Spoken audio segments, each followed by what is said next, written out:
Le gouvernement entend améliorer la sécurité routière en Côte d'Ivoire.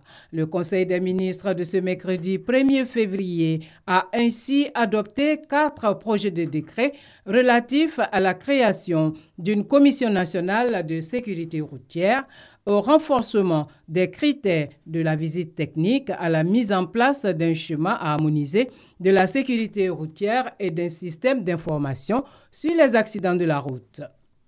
Le premier décret porte institution et organisation d'un système d'information sur les accidents de la circulation routière en Côte d'Ivoire. Ce système permettra à notre pays de mieux connaître la nature et de mesurer l'ampleur de l'insécurité routière de façon à mieux planifier les actions de lutte contre ce fléau.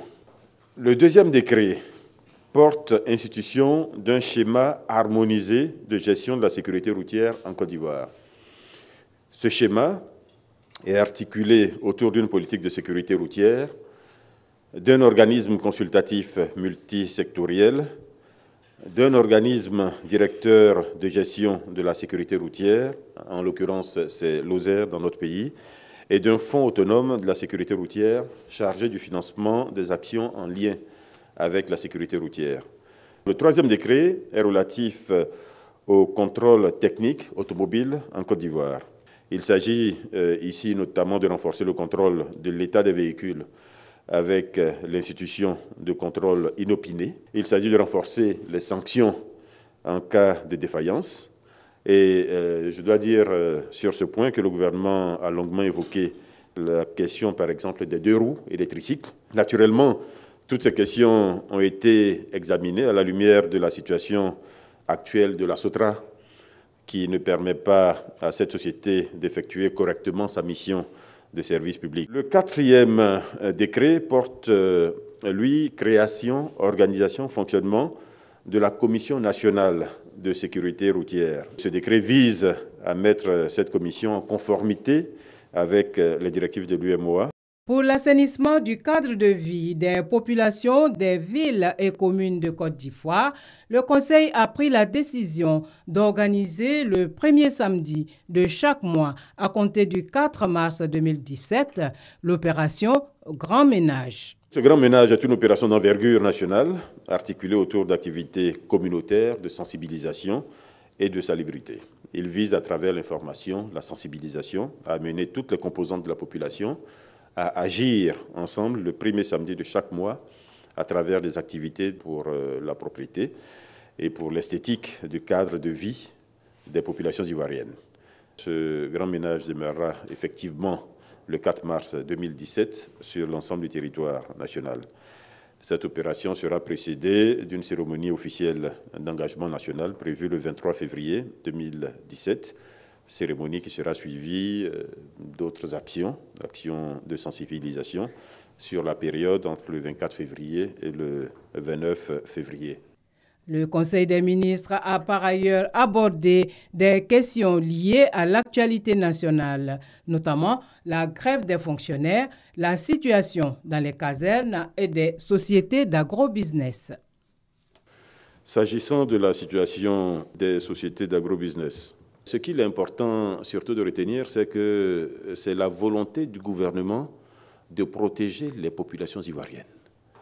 Il n'y a pas d'autres objectifs derrière les mesures qui sont prises par le gouvernement. Il s'agit de faire en sorte que ces activités-là se déroulent de la meilleure façon. Il faut éviter de le faire dans des conditions qui peuvent, demain, être dramatiques pour certains d'entre eux. Sur cette base, le gouvernement décide de mettre en place des mesures de prudence pour éviter que la situation ne s'aggrave et pour faire en sorte que les ressources qui sont là soient sécurisées, au moins pour ceux qui ont déjà investi. Voilà l'objectif du gouvernement. Donc le gouvernement continuera d'encourager, évidemment, tout ce qui est production agricole en Côte d'Ivoire. Si tout cela se fait, par exemple, avec du financement bancaire, nous n'avons pas de problème. Si tout cela se fait avec du financement propre par les promoteurs, nous n'avons pas de problème. La seule difficulté qui a été évoquée ici, c'est le fait qu'il ait été fait appel à l'épargne publique. Et que les Ivoiriens, massivement, vous l'avez vu, en dizaines de milliers, aillent remettre de l'argent à des structures qui ne sont pas habilitées officiellement en Côte d'Ivoire à traiter ce type d'activité. Les structures qui sont habilitées à faire ce type d'activité en Côte d'Ivoire, c'est les banques, c'est les établissements financiers, c'est les structures de microfinance. Quand vous êtes en dehors, il faut une habilitation particulière, c'est tout, ce qui n'est pas le cas aujourd'hui. Donc mettons bas la terre, cherchons à protéger ceux qui ont investi, faisons en sorte que l'investissement qui a été fait puisse au minimum être retourné à ceux qui l'ont fait. Au titre du ministère de la Santé, le Conseil a donné son accord pour la création d'un service rattaché au CHU de Treichville. Il s'agit du Centre de recherche en maladies infectieuses et pathologies associées pour une meilleure coordination entre la recherche biologique et la recherche médicale.